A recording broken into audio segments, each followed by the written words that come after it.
À continuidade, teremos uma palestra sobre biometria comportamental, virando o jogo contra os fraudadores. E para desenvolver esse tema, nós convidamos o diretor de Professional Services Latam da LexisNexis, Ricardo Brito. Vamos recebê-lo? Muito obrigado. Bem-vindo, Ricardo. Uma boa apresentação a você. Boa tarde.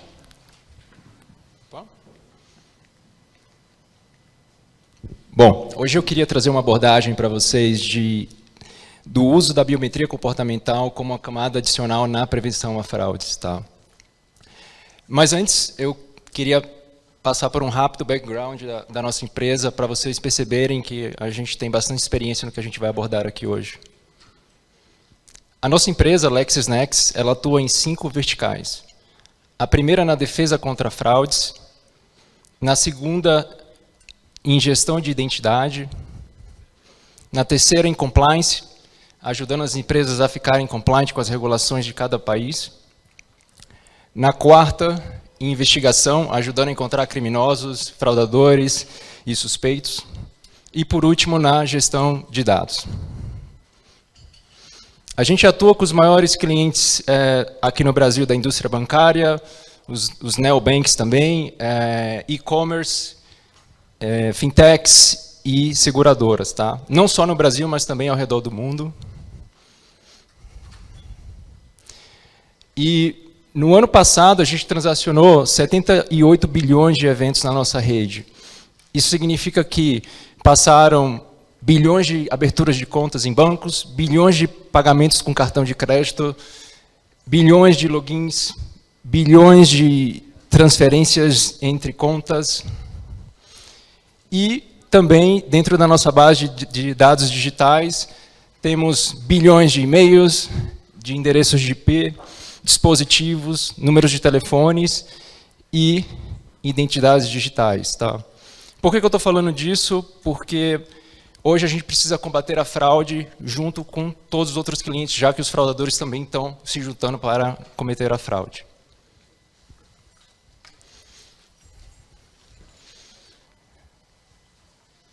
Opa, parou de funcionar aqui. Opa, voltou. E esses números que eu apresentei aqui são globais, mas o Brasil tem um forte peso nisso, como vocês podem perceber aqui na percentagem. Isso é por conta dos tamanhos dos clientes que a gente tem aqui e da importância dele para o mercado. Bom, agora vamos voltar para o tema central de hoje. Identidades roubadas é o novo normal, como outras coisas se tornaram normais ultimamente. E, bom, aqui eu acho que todo mundo ficou sabendo desse mega vazamento em 2021, de mais de 223 milhões de dados de brasileiros. E acho que o pessoal da área de segurança deve ter ficado aí algumas noites sem dormir, aí, preocupado com isso. E dados básicos foram vazados, né, como e-mail, como nome, CPF, data de nascimento, endereço. Alguns mais avançados, como imposto de renda, isso é super sério, né, e score de crédito. Além disso, não bastando, tivemos vazamentos de 125 milhões de senhas no Brasil em 2021 também. E uma coisa bem interessante é que a combinação 1, 2, 3, 4, 5, 6 foi encontrada cerca de 1 milhão de vezes relacionados a usuários no Brasil. A palavra Brasil apareceu 154 mil vezes e a palavra senha 103 mil.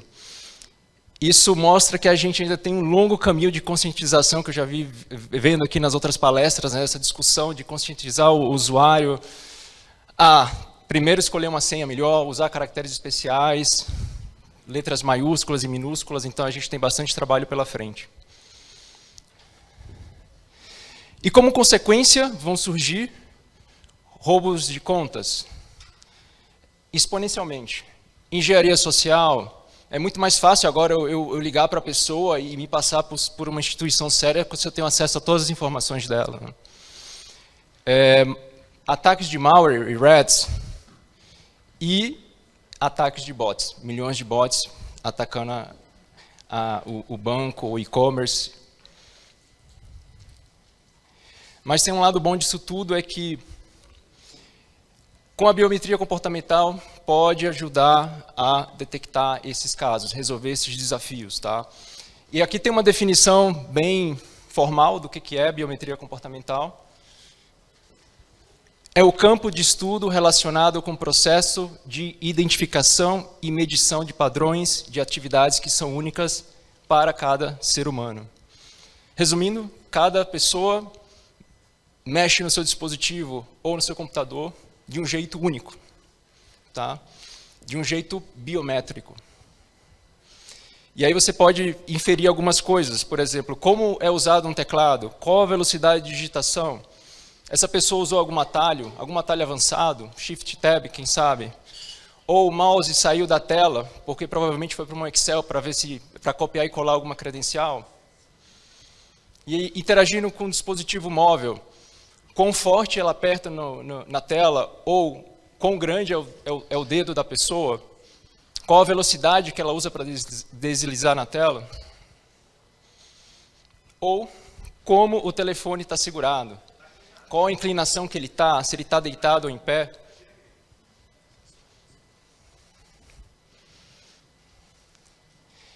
E uma coisa bem legal é que isso acontece sem o usuário saber, sem ter fricção na experiência dele, é silenciosa e é contínua. Tá?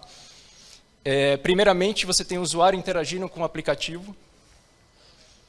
Depois, em paralelo, por trás dos bastidores, começa a coletar esses dados comportamentais, de novo, silenciosamente e continuamente. E, por último, um score de autenticidade é gerado, permitindo que as equipes tomem uma decisão e, baseado no risco, siga aí sua política de segurança para evitar problemas de fraude. Aqui tem mais detalhes dos sinais gerados pela biometria comportamental. E vocês vão perceber que eles estão divididos em 4 classes. Né? A primeira é padrões físicos, como a pessoa segura o dispositivo, como ela rola o mouse, como ela digita. Tá? Depois, a gente tem os atributos biológicos. Qual que é o formato do dedo dela? Ela é destra ou é canhota? Ou até o comprimento do dedo, baseado na interação da tela do celular. Depois temos o comportamento do usuário. E aí vamos olhar análise de gestos, padrão de navegação ou velocidade de deslizamento. E por último, dados contextuais que não estão relacionados à biometria comportamental, mas vai dar um contexto para uma tomada de decisão melhor. Por exemplo, qual o dispositivo que ela está? Onde ela está, a geolocalização, latitude e longitude, qual o sistema operacional, qual a rede do Wi-Fi que ela está utilizando. Tá? Então você junta isso tudo e cria um perfil único de um usuário. Depois que você captura esses sinais, você começa a gerar inteligência. Por exemplo, quantidade de cliques esquerdo, no mouse, no meio ou no lado direito. Quantas teclas foram pressionadas? Essa pessoa utiliza tipicamente um auto-preenchimento ou não? Até erro de digitação, né? Você vai errar quando estiver digitando. Inclusive, quando for colocar uma senha ou abrir uma conta no banco, você vai errar, com certeza. Pelo menos as pessoas normais. Né? Que mais? O acesso remoto. Né? O mouse mexe de um jeito diferente quando ele é feito remotamente, versus presencialmente. Então, é outra inteligência gerada para evitar possíveis threats. Tá? Aqui tem um exemplo de um simples gesto no celular. Tá? No lado esquerdo, vocês vão ver várias cores ali. Cada cor representa um usuário, um gesto de um usuário. Tá? E daquele jeito ali não dá para entender muita coisa do que está acontecendo. Né? Então, o que a gente faz? A gente extrai os principais dados desse gesto e aplicamos machine learning para separar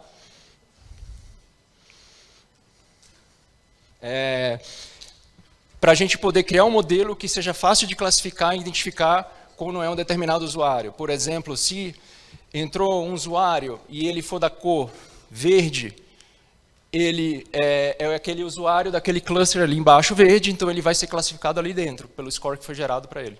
Tá?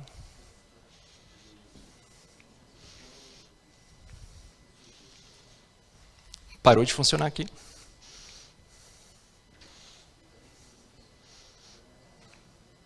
Agora voltou. Opa.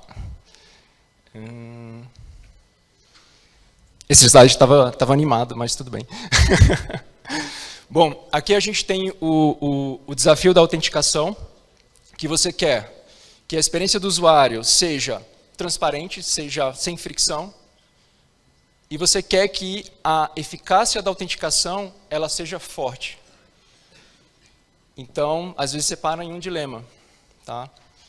E quando você usa simplesmente uma senha, você torna a experiência do usuário razoável.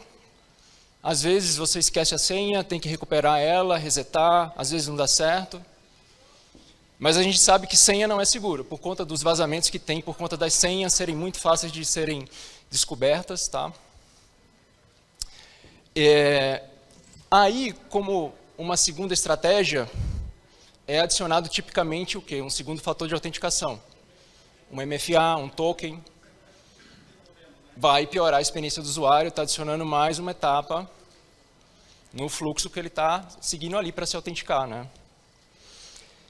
E, ao mesmo tempo, eles são caros e são um pouco mais seguros que senhas. Tá? No fim das contas, você está piorando a experiência do usuário e gastando mais dinheiro dentro da sua empresa. Com a biometria comportamental, a ideia justamente é ser um segundo fator de autenticação silencioso e contínuo. Quando você digita uma senha, a análise do comportamento é só durante aquela etapa, né? Você vai fazer algumas verificações, etc. Com a biometria comportamental, eu consigo analisar toda a jornada dos usuários, quais telas ele foi, quantos cliques ele fez, como ele se comportou em cada etapa, em cada campo, até a saída do dinheiro de uma conta de um banco, por exemplo. Tá? Então, você consegue enxergar toda a jornada do usuário, por isso que a palavra contínua, vocês ouviram várias vezes aqui, ela é super importante e traz mais riqueza à análise de fraude. Nesse slide, vocês estão vendo que existem várias camadas. É assim que a gente gosta de trabalhar, que a gente recomenda para os nossos clientes. Né? Você dividir a sua estratégia de fraudes em camadas. E a biometria comportamental, ela se encaixa numa primeira camada, que eu gosto de chamar de infantaria, tá? Que é a de inteligência da identidade e dispositivo. Depois vocês vão ver aí outras camadas, como a de análise de decisão. E a terceira camada, autenticação e verificação. E, por último, revisão e investigação. Né? Então, essa é uma estratégia que a gente gosta e recomenda para a defesa de antifraude. Tá? Então, a biometria ela se encaixa muito bem numa primeira camada, como eu já havia dito anteriormente. Bom, as animações não estão funcionando, mas enfim. Aqui o que eu queria mostrar é um usuário, um fraudador, quando ele vai fazer um login, por exemplo. Tá?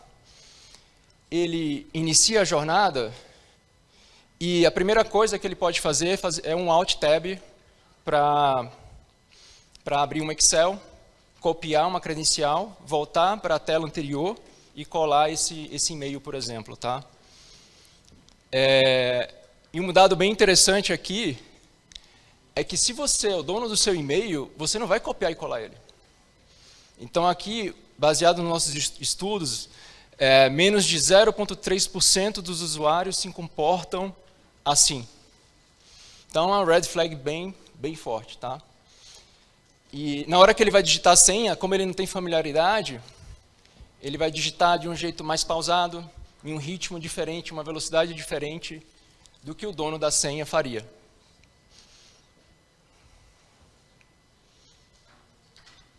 E, por último, eu queria mostrar esse caso aqui de engenharia social. A linha azul é a linha base de comportamento do usuário ao longo do tempo, em relação à aceleração. E a linha azul é o comportamento normal dele, tá? E a amarela significa que ele está sendo guiado, ou seja, por uma chamada de telefone, ou por uma situação física perigosa. E o comportamento dele vai ser diferente do normal, porque ele vai fazer coisas que são ditas a ele. Faz aquilo, vai naquele lugar, uma coisa que ele não está habituado a fazer. Então, vocês podem ver que sai do desvio padrão de aceleração que normalmente ele faria, tá? Então, também é uma ferramenta que resolve esse tipo de problema, a biometria comportamental para engenharia social. E é isso, pessoal. Se alguém tiver alguma pergunta, estou à disposição.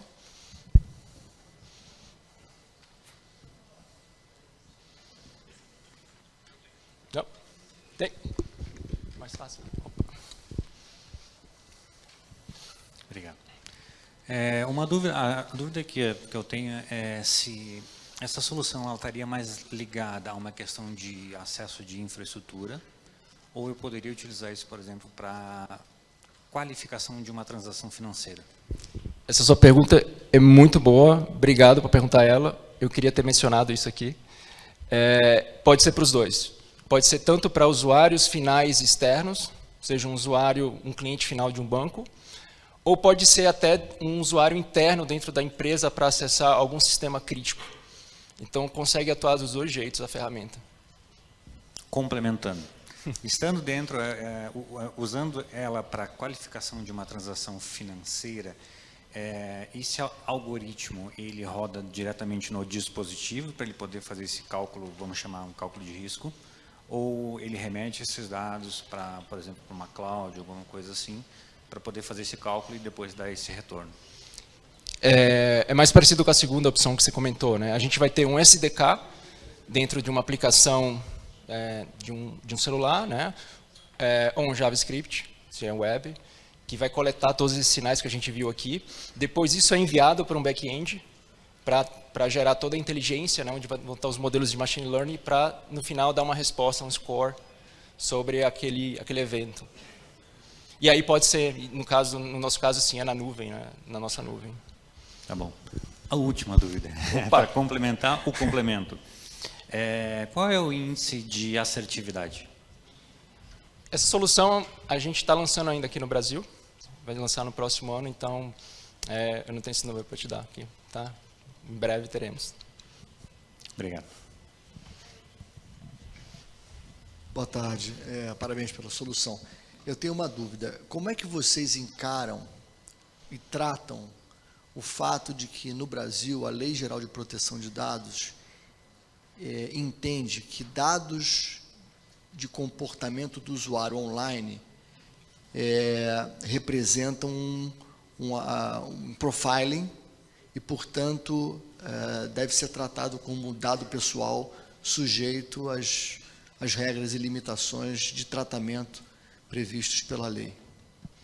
É exatamente isso que você falou, né? A nossa solução sempre foi pensada em Privacy by Design, justamente para atender LGPD, GPDR. Então, o desenho dela já trata nesse nível de segurança de uns dados pessoais. Obrigado. Muito bem. Então, nossos aplausos ao Ricardo. Obrigado, parabéns pela apresentação. Curiosa, hein? Essa é uma forma curiosa de se trabalhar. Né? Obrigado. Parabéns. Vamos aguardar.